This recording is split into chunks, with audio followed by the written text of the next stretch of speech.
Assalamualaikum warahmatullahi wabarakatuh. Apa kabar pemirsa podcast Kakak Media? Semoga pemirsa podcast Kakak Media selalu dalam keadaan sehat walafiat. Senang sekali saya Nina Nur Farida bisa menjumpai pemirsa podcast Kakak Media, tentunya dalam program podcast Kakak Media, Media Kampus YIN Kediri. Program podcast Kakak Media ini akan menghadirkan sejumlah narasumber yang akan memberikan ilmu kepada pemirsa podcast Kakak Media yang sangat menginspirasi.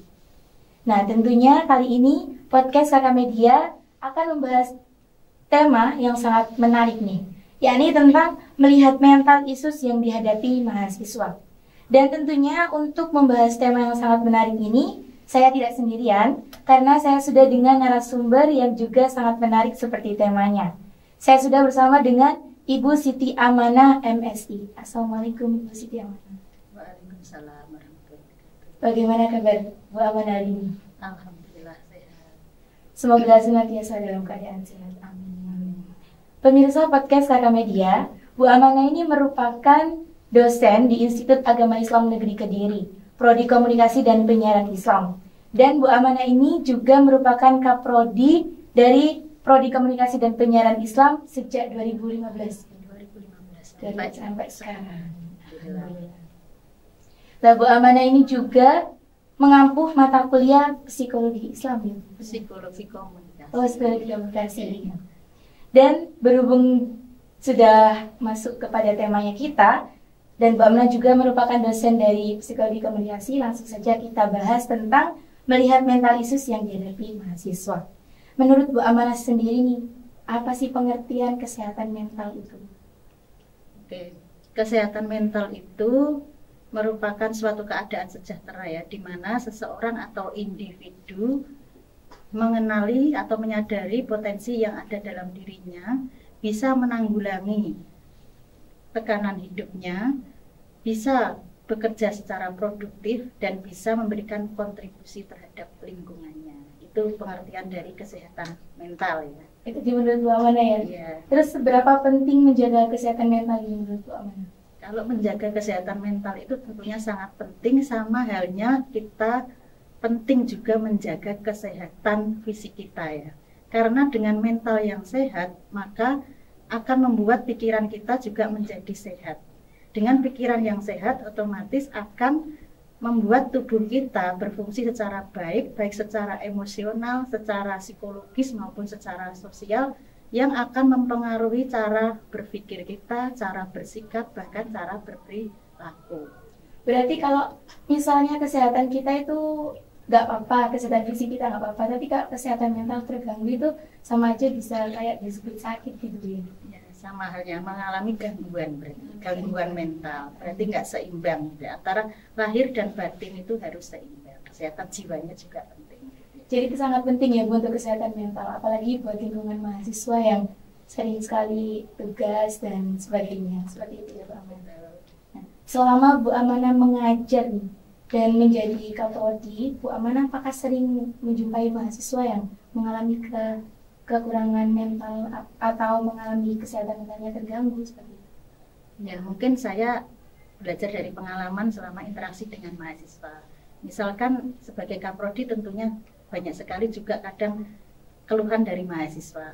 Misalkan apalagi juga keluhan dari wali mahasiswa. Misalkan mahasiswa saya sudah angkatan 2000, sudah semester 10 kok masih punya mata kuliah tanggungan, kok belum lulus sehingga menjadikan drop, motivasinya kurang dan sebagainya, itu juga pernah saya alami. Kemudian banyak saya menuntaskan angkatan 2015 itu kemarin banyak yang belum lulus padahal sudah waktunya emergensi mau DO.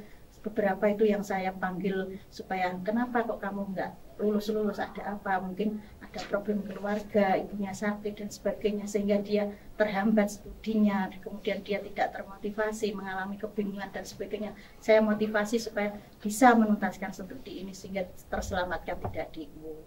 Kemudian mahasiswa yang misalkan mata kuliah tertentu padahal menjadi mata kuliah tanggungan kok nggak lulus, dosennya ini mata kuliah ini, padahal ini mata kuliah prasyarat untuk menempuh mata kuliah berikutnya, nggak lulus itu juga lapor ke saya sebagai Kaprodi. Dan itu saya menuntaskan berbagai masalah mahasiswa kan tentunya ya berbeda-beda dan harus dikasih solusi arahan-arahan tertentu seperti itu. Jadi Bu Amana sering menjumpai mahasiswa yang itu ya kesehatan mentalnya terganggu. Ya beberapa itu kan yang berarti pastinya yang harus dapat bimbingan ya, karena memang harus ada solusi supaya mahasiswa ini optimis untuk bisa menyelesaikan studinya. Berarti ada yang sampai mau ke DO gitu juga mau ada ya? Banyak itu, kemarin saya menuntaskan 18 mahasiswa, itu tinggal satu yang belum bisa sampai ujian, tapi alhamdulillahnya untuk angkatan 2015 itu ada perpanjangan sampai Desember ini karena masa pandemi ada kebijakan seperti itu. Jadi mudah-mudahan terselamatkan semua. Kita kan nggak ingin mahasiswa kita sampai DO. Nah seperti itu ada juga. Karena banyak sekali kesehatan mentalnya orang itu berbeda-beda ya, mungkin dari faktor lingkungan, keluarga, seperti itu. Terus menurut Bu Amana nih, dampak yang sangat besar untuk kondisi kesehatan mental itu yang seperti apa setiap jiwa? Ya, jika kesehatan mental terganggu, otomatis kan orang nggak bisa berpikir secara positif. Bahkan juga akan mempengaruhi bagaimana mereka akan mengambil sikap, mengambil keputusan, mengambil pilihan-pilihan, misalkan dalam menangani stres atau apapun. Bahkan kalau yang lebih parah lagi, kalau orang tertekan itu kan bisa melakukan apa saja yang di luar kesadaran dirinya ya. Jadi itu sangat berbahaya. Saya kira ya sangat berpengaruh sekali bagi kehidupan seseorang jika orang itu mengalami gangguan atau gangguan kesehatan mental itu sendiri. Jadi perlu orang untuk memotivasi agar tidak sampai ada kejadian-kejadian yang tidak diinginkan. Pastinya seperti itu, karena saya juga backgroundnya orang komunikasi. Kalau bisa jadi individu atau seorang itu harus punya keterbukaan dengan orang lain supaya bisa sharing kalau mengalami problem-problem tertentu itu bisa diatasi, tidak dipendam sendiri kan seperti itu. Bisa sharing ke siapa? Nah, kalau kita di kampus ya ke dosen walinya minimal. Pembimbing itu kan bisa mengarahkan baik bidang akademik maupun non akademik, atau ke kaprodinya atau ke siapa temannya yang bisa dipercaya gitu ya, supaya nanti nggak sampai berlarut-larut sehingga dipendam sendiri gitu ya. Jadi terbuka ke seseorang itu sangat penting ya untuk menjaga kesehatan mental kita. Ya, sangat penting saya kira. Karena kita butuh kehadiran orang lain. Ya. Menurut Bu Amana kalau ada orang yang ceritanya ke diary gitu seperti apa? Maksudnya nggak biasanya kan orang cerita ke diary, aku udah puas cerita ke diary gitu. Tapi nggak apa ya? Ya minimal ada tempat curhat. Walaupun diary itu kan sifatnya pasif, tapi kan mencurahkan pikiran, perasaannya, emosinya mungkin di situ sebelum dia mencurahkan ke orang lain. Ya. Karena banyak sekali saya juga menemui teman-teman saya yang sering diam, tapi ternyata banyak sekali masalah. Terus akhirnya kalau curhat itu ngobrol semua kayak gitu, kayak keluar semua, nangis, terus kayak keluar semua kata-katanya yang nggak pernah keluar itu akhirnya keluar semua. Banyak sekali. Nah menurut Bu Amana, pengamatan Bu Amana sebagai kaprodi atau sama mengajar nih, apa saja mental issues yang dihadapi oleh mahasiswa? Mental isu yang dihadapi mahasiswa itu antara lain misalkan adaptasi dengan lingkungan kampus yang baru, apalagi untuk mahasiswa baru. Pastinya kan berbeda antara kondisi sebelum masuk kampus dengan sebelum kuliah dengan sebelumnya. Kemudian yang kedua adalah adaptasi dengan dosen. Itu juga ada problem sendiri pastinya karena karakteristiknya pasti berbeda. Ketiga, adaptasi dengan teman itu sendiri. Keempat juga adaptasi kaitannya dengan lingkungan fisik maupun sarana prasarana yang ada. Karena mungkin dari SMA ke bangku perkuliahan kan berbeda ya Bu. Mulai dari temannya dari berbagai kalangan seperti itu ya Bu. Betul ya. Terus kenapa sih Bu, menurut Bu Amana, kenapa mahasiswa itu bisa mengalami mental illness itu sendiri? Ya itu tadi seperti yang saya sampaikan, misalkan dia nggak mampu melakukan adaptasi tersebut seperti yang saya sebutkan tadi, misalkan adaptasi terhadap kampus karena kampus dengan yang baru, dulu nggak mengenal SKS, sekarang harus program kenal SKS, harus online, harus ini, mungkin masih awam bagi dia kan kalau nggak mampu itu kan juga akan mengalami masalah atau kendala seperti itu. Kemudian yang kedua adaptasi dengan dosen, kadang mahasiswa itu ngadepi dosen mungkin belum terbiasa bagaimana attitude-nya, bagaimana etikanya dengan dosen. Kadang ada yang jam 1 malam tetap chat dosennya, ada yang dengan kata-kata yang tidak sopan dengan dosennya itu mendeadline, minta direvisi tanggal sekian harus dikeluar. Pokoknya saya sering menjumpai mahasiswa itu kadang mentalnya mungkin belum tangguh karena apa? Ya mungkin generasi milenial sekarang pengennya instan, dosennya ada dia baru datang. Nggak berbeda dengan zaman saya dulu ibaratnya begitu. Tapi ya yang penting itu attitude itu kalau disampaikan dengan baik, insya Allah juga dosen akan menanggapi dengan baik. Yang penting mahasiswa itu kan jangan mendikte, kadang dosennya disuruh datang jam sekian dia baru datang, padahal dia baru masih di rumah, gitu kan banyak ya seperti itu. Sudah dijawab pun kadang masih tanya ibu nanti sampai jam berapa kan gitu. Ya Allah, saya itu kan seperti itu. Kadang ya menjumpai itu mahasiswa karakteris berbeda, makanya mahasiswa itu juga ngadepi dosen, baik dosen juga ngadepi mahasiswa kan saling menghormati, menghargai satu dengan yang lain. Kemudian adaptasi dengan teman, dengan background yang berbeda pastinya juga harus punya sikap seperti apa supaya bisa sama-sama jalannya kan gitu ya. Titik komprominya itu loh, supaya adaptasi tadi saling jalan itu seperti apa. Kemudian adaptasi terkait dengan sarana prasarana atau mungkin lingkungan fisik. Misalkan dulu kan kita pernah kuliah online ya, mungkin gangguan sinyal, gangguan teknologi, gangguan apa, gangguan pulsa, apalagi pulsa nggak punya pulsa, kuota habis, macam-macam itu kan juga mahasiswa sih nggak terbiasa itu ya tertekan, akhirnya menimbulkan males kuliah kok seperti ini itu, akhirnya drop prestasinya juga turun atau bagaimana itu ya ada juga seperti itu. Ya. Menurut Bu Amana nih, apakah mahasiswa yang mengalami kebingungan dengan tugas itu bisa disebut dengan terkena mental illness?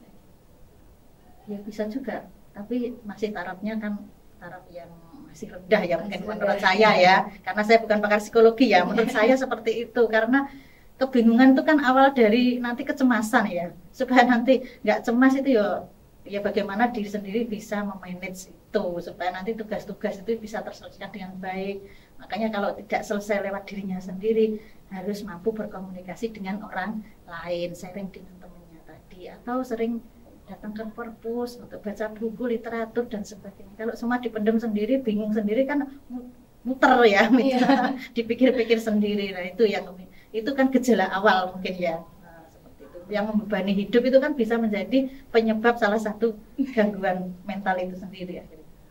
Karena kan mahasiswa itu berbeda-beda ya Bu, kayak yang akas tugas sama enggak kayak gitu. Tapi sebenarnya emang kalau tugas dari kuliah sama dari sekolah SMA kan beda gitu, jadi harus menyesuaikan seperti itu ya. Betul.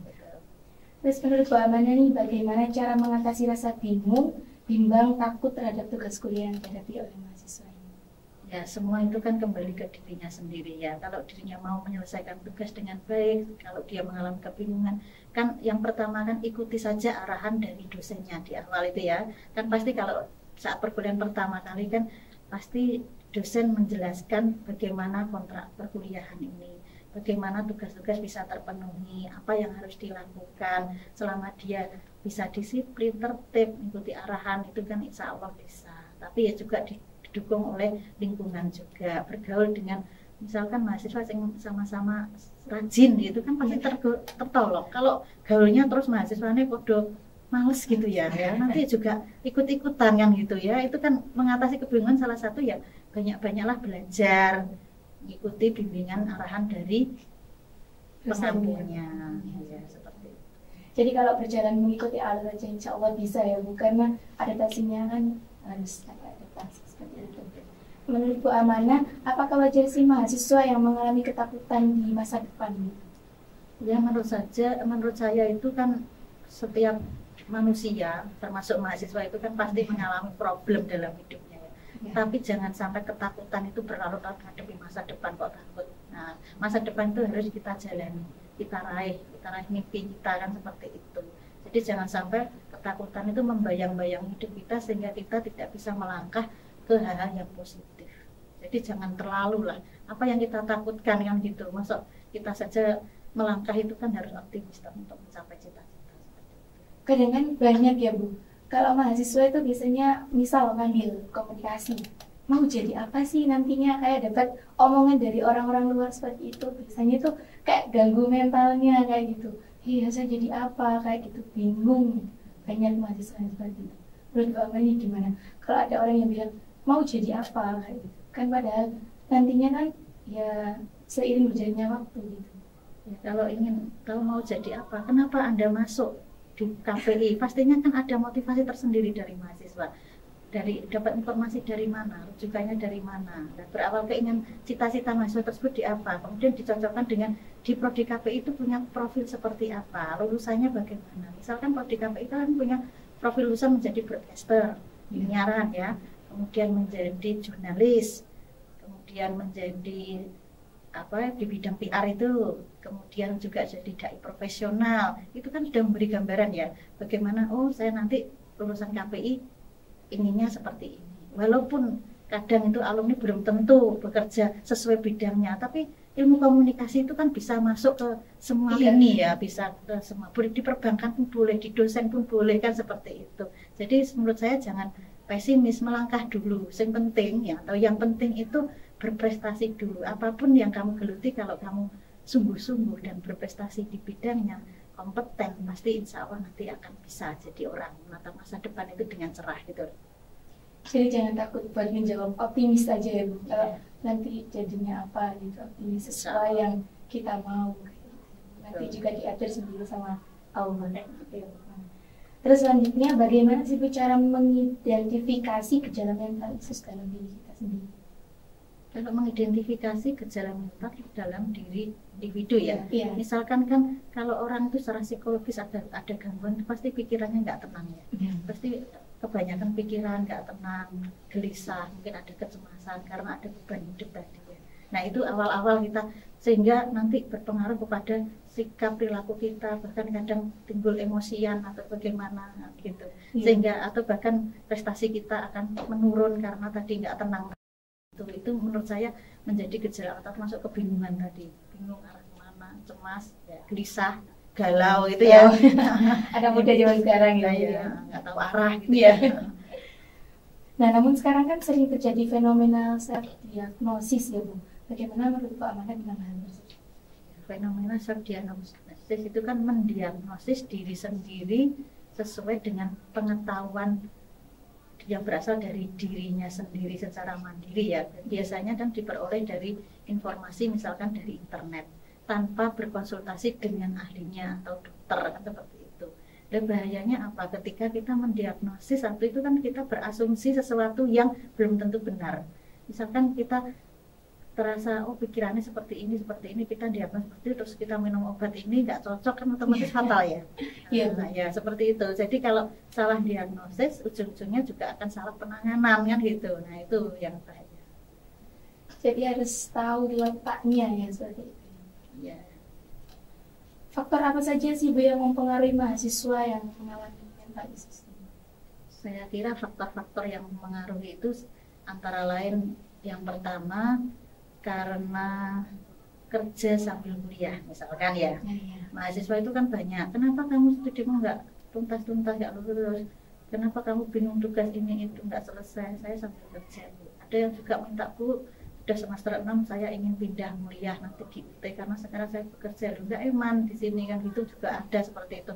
Mata nih ini itu gara-gara dia bekerja, kan banyak mahasiswa kita KPI itu yang sudah bekerja, otomatis harus pandai-pandai membagi waktu supaya nggak tertekan seperti itu ya.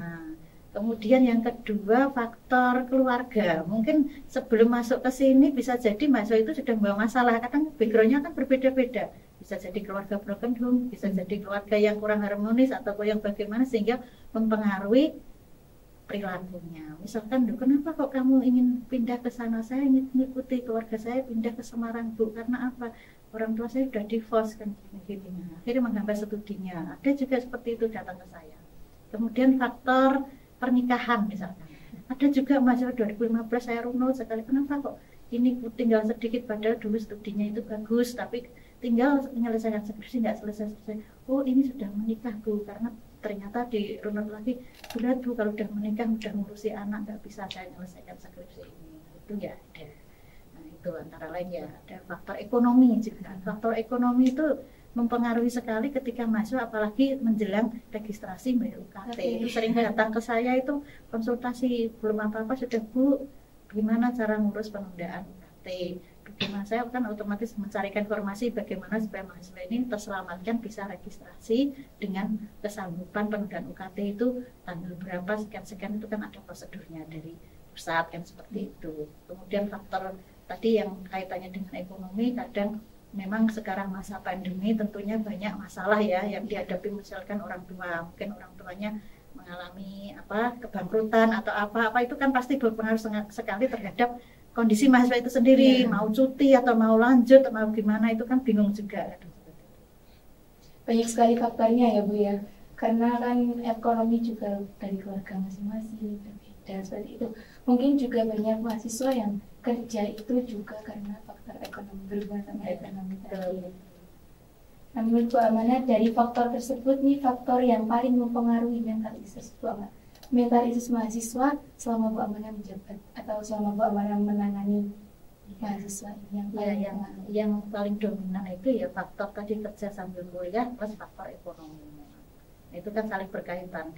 Dia bisa kuliah karena memang saya bekerja Bu. Nah, dengan bekerja itu saya terganggu juga kuliah saya. Lah, mau yang kamu mau capai yang mana duluan kan gitu ya. Kan kita kuliah di negeri kan pasti ada aturan mainnya. Sementara kerja itu juga jam sekian juga ada. Nah, itu kan mengalami benturan kadang seperti itu. Itu dua-duanya itu saya kira sangat dominan itu ya. Karena kan background kita kan mahasiswa kita belum tentu semuanya itu mampu. Jadi kan banyak hal yang harus dipikirkan supaya tetap eksis bisa kuliah, terselamatkan itu seperti apa, kan jalan dua-duanya. Jadi waktu kuliah online kemarin itu banyak sekali kayak enak kuliah online sambil kerjanya, bisa nggak keganggu seperti itu. Kadang kan juga kerjain tugas sambil kerja kan juga ya bisa kayak gitu. Jadi kuliah online itu juga bisa kasih manfaat ke mahasiswa yang mungkin mengalami turunnya ekonomi seperti itu, mungkin orang tuanya kekurangan, jadi bisa tertolong adanya ini. Tapi ya tetap saja corona kan bebas ya. Iya. Tapi itu emang bisa, soalnya saya juga merasakan bisa sambil lain-lainnya kayak gitu. Tapi keasikan di situ nanti juga lupa. Nanti juga lupa. Jadi waktu online ke offline itu banyak sekali yang kayak asing gitu, otomatis apalagi kayak yang semester 1 sampai semester 4 belum pernah online langsung, terus belum pernah offline langsung offline semester 4, kayak kaget gitu ya Bu. Terus bingung ngatur waktu antara KRS-nya jamnya harus pagi, terus kerjanya nanti shiftnya siang seperti itu. Makanya perlu adaptasi. Iya, adaptasi. Karena kalau sudah memilih kamu perkuliahan ya apa aja harus dilakukan banget. Iya.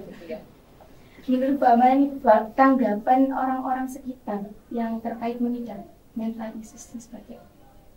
Kalau tanggapan orang-orang sekitar itu saya kira kalau kita sebagai manusia punya rasa kemanusiaan, punya rasa simpati, empati, kan orang-orang yang mengalami atau gangguan tadi harusnya kan dirangkul, tidak dijauhi. Justru malah kalau ada curhat-curhat seperti itu diperhatikan supaya tidak fatal akibatnya kan gitu ya, supaya tidak berlarut-larut, supaya cepat dapat solusi penanganan. Misalkan kita didatangi ada mahasiswa dengan keluhan ini itu ya, kita sebisa mungkin memberikan bimbingan, arahan, mengayomi gitu ya, jangan sampai dibiarkan terus mahasiswa mengalami stres apalagi depresi seperti itu ya. Itu saya kira kalau tanggapan orang sekitar itu pastinya kita sebagai manusia ya pengennya saling tolong menolong, saling mengingatkan satu dengan yang lain gitu, supaya kita punya manfaat untuk orang lain. Tapi kadang banyak masyarakat itu yang kalau lihat anak yang terkenal kayak gitu itu malah dijauhin gitu, kayak banyak yang dikucilkan seperti itu, misalnya kayak agak dirangkul gitu. Tapi mungkin kembali ke dirinya sendiri ya, karena kita bicaranya di lingkungan kampus ya, karena kita lingkungan kampus kan kita melihat mahasiswa kita mengalami masalah, masa kita membiarkan begitu saja kan gitu ya. Kan berbeda kalau masyarakat luar kan karakternya berbeda-beda. Selanjutnya nih Bu, kemudian bagaimana pihak kampus menangani mahasiswa yang mempunyai mentalitas ini? Kalau dari kampus itu sebenarnya mahasiswa itu kan masing-masing mahasiswa sudah punya dosen wali tadi, nah, atau wali studi itu loh ya. Biasanya kan segala sesuatu yang kaitannya dengan misalkan ada kendala atau mungkin konsultasi terkait bidang akademik dan akademik itu bisa dikonsultasikan lewat dosen wali, sehingga nanti dosen wali bisa berperan, bisa mengetahui kenapa sih mahasiswa seperti ini dan itu solusinya seperti apa gitu ya. Selain itu, selain dosen wali kan bisa juga ke kaprodinya, misalkan kaprodinya kan biasanya kan kami saya sendiri sebagai ibu dari anak-anak KPI misalkan, ke siapa lagi saya itu menyadari, ke siapa lagi mereka mengadu, ujung-ujungnya dari urusan UKT sampai urusan apapun itu kadang larinya ke Kaprodi, yaitu ya harus siap menampung, walaupun kita nggak bisa membantu secara material, tapi minimal kita kasih arahan seperti ini loh, jalanmu seperti ini, harus ke sana ke sini, ditunjukkan arah, itu kan mahasiswa nanti bisa bangkit lagi, memotivasi lah gitu ya, seperti itu. Jadi dari kampus sendiri itu adanya wali studi ya, wali dosen itu ya, itu untuk menangani anak-anak yang mau curhat tentang apapun. Sebenarnya tugas wali studi kan ya banyak, selain membimbing akademik, kaitannya KRS-an, kurikulum, wali studi juga bisa memotivasi mahasiswanya. Selain itu juga bisa tadi memberikan bimbingan sifatnya yang non akademik. Kalau ada curhatan masalah itu kan bisa dikomunikasikan. Nah, selain dengan wali studi, kalau di kampus itu kan sendiri ada lab psikologi, konselingnya bisa dengan pakar-pakar psikologi. Ya itu kalau mau menghubungi punya masalah segera menemui para psikolog tadi di lab psikologi, mereka juga siap melayani mahasiswa. Itu untuk semua prodi ya menjadi labnya. Ya, walaupun itu lab itu kan miliknya prodi psikologi, tapi kan di bawah naungan Fakultas Usuluddin dan Dakwah, kan bisa melayani semua mahasiswa yang ingin curhat. Masa kita membatasi ada mahasiswa ini itu nggak boleh kan, ya enggak, ya pastinya dilayani semuanya. Yang penting jadwalnya terusan ikuti apa ketentuannya yang ada di lab tersebut gitu ya. Pesan dari Bu Amana untuk mahasiswa agar tetap memperhatikan kesehatan mental. Kalau saya yang berharap mahasiswa itu tetap menjaga kesehatan mentalnya itu sama halnya menjaga kesehatan fisiknya. Karena dengan kita berpikir sehat, mentalnya yang sehat, otomatis akan menuntun langkah kita ke depannya supaya kita optimis menghadapi kehidupan itu, menggapai cita-cita itu. Supaya kalau pikirannya kita positif, kita akan bisa bekerja secara produktif, bisa memberikan manfaat kepada orang lain, bisa mencapai mimpi-mimpi yang kita inginkan, yang seperti itu. Itu kan pastinya modal dasarnya adalah pikiran yang positif, mentalnya sehat. Jadi sehat itu sehat jasmani dan rohani, sehat lahir dan batin. Percuma mahasiswa lahirnya saja yang sehat, batinnya nggak sehat, kan juga akan berpengaruh tuh ya dalam menjalani kehidupan ini. Jadi saya kira kesehatan mental itu sangat penting sama halnya dengan kesehatan fisik. Seperti itu ya. Jadi itu faktor kesehatan mental yang sangat penting untuk mahasiswa, apalagi yang baru baru masuk kampus seperti kayak maba-maba gitu, karena otomatis kaget dengan yang dari SMA terus ke bangku berkuliah, jadi sangat penting yang intinya pada adaptasinya itu, selama dia bisa melakukan penyesuaian, titik komprominya itu ada, bisa melalui itu kan berarti kan bisa terlalui ya. Kalau nggak terlalui, nggak bisa adaptasi, otomatis kan dia mengalami tekanan-tekanan, gangguan-gangguan tadi yang menyebabkan kesehatan mentalnya bisa juga menjadi terganggu gitu ya. Jadi kalau ada apa-apa silakan curhat ke wali studinya atau ke kampusnya, dan jangan dipendam sendiri ya Bu.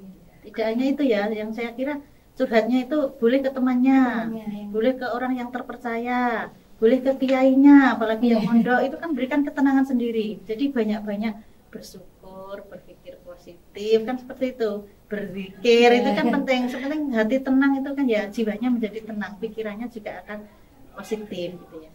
Karena setiap masalah itu mesti ada solusinya ya Bu, maupun tadi seperti halnya faktor ekonomi atau faktor kurangnya adaptasi, terus kayak misalnya ada aku lo nggak bisa nangkep mata kuliah itu, pasti ada solusinya. Yang penting ingat. Kayak gitu solusinya nanti dari diri sendiri, tapi faktor utamanya selalu dari diri sendiri ya Bu ya. Diri sendiri, orang lain tuh hanya memotivasi, memberi arahan, tapi yang bisa merubah diri kita itu kan selain dari individu juga dari lingkungan tadi, semua saling mendukung satu dengan yang lain. Ya. Dan juga kan kampus kita menyediakan perpustakaan kalau mau cari buku tentang yang tadi tidak mudah menangkap mata kuliah bisa sekali. Betul. Ya. Semua kan butuh proses ya, butuh adaptasi tadi supaya nanti bisa berjalan dengan baik, dengan lancar, itu butuh proses. Karena yang biasanya dari awal sampai sekarang kan juga butuh prosesnya gitu. Apalagi kalau mahasiswa saya sendiri ini, saya kan dari apa ya, dari SMA yang bukan SMA kayak SMA besar atau SMA favorit. Saya ini dari SMA biasa gabung sama pondok gitu. Kan otomatis masuk kuliahnya kayak kaget gitu. Gini kok gini gitu. Soalnya kan pondoknya juga gabung sama yayasan, jadi ikut sama pondok, jadi nggak sekolahnya itu apa ya, ya sekolahnya ada kayak makalah tapi otomatis gak awalnya. Jadi intinya bisa menyesuaikan dengan diri sendiri seperti itu. Lalu apa ada pesan terakhir nih Bu Amanah untuk pemirsa podcast KKMedia? Atau mungkin yang tidak dari lingkungan mahasiswa, Bu Amanah ingin pesan ke?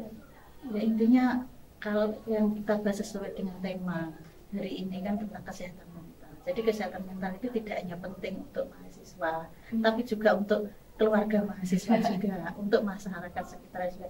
Semua lingkungan yang menopang itu, mendukung itu harus sehat semua, baik jasmani maupun rohaninya. Sehingga dalam melakukan aktivitas itu kan bisa berjalan normal ya. Kita kan inginnya kan bekerja secara produktif, didukung dengan lingkungan yang positif, gitu ya, pergaulan yang baik. Nah, seperti itu akan menunjang apa kesehatan mental kita itu lebih sehat lagi dalam kan gitu ya. Baik, itu tadi pembahasan kita seputar mental illness ya. Semoga apa yang disampaikan tadi bisa bermanfaat, dan terima kasih Pak Amanah untuk waktunya. Jadi intinya untuk kesehatan mental ini sangat berpengaruh untuk mahasiswa, karena kesehatan mental ini kan merupakan hal utama bagi seorang mahasiswa. Karena kalau mahasiswa itu mentalnya nggak kejaga, meskipun fisiknya kejaga, itu sangat mempengaruhi baik untuk tugas kuliah atau hal-hal lainnya. Apalagi mahasiswa yang tadinya dengan kesibukan-kesibukan lainnya seperti kesibukan kerja tadi yang sudah disebutkan sama Bu Amanah, lalu kesibukan tentang ekonomi atau orang tuanya yang broken home dan lain sebagainya. Karena itu juga merupakan faktor yang sangat mempengaruhi mahasiswa, karena kan banyak sekali mahasiswa yang sering down karena faktor-faktor tersebut tadi ya Bu Amanah. Terima kasih Bu Amanah untuk waktunya. Sama-sama ya, semoga bermanfaat ilmunya. Ya. Mohon maaf kalau ada kekurangan ya. Ya. Jangan bosan-bosan diundang ke podcast KKMedia. Insya Allah, selama bisa bermanfaat. Baik pemirsa podcast KKMedia, di sini saya selaku presenter. Apabila ada kekurangan, saya mohon maaf yang sebesar-besarnya. Nila dan segenap kru yang bertugas pamit undur diri. Wassalamualaikum warahmatullahi wabarakatuh.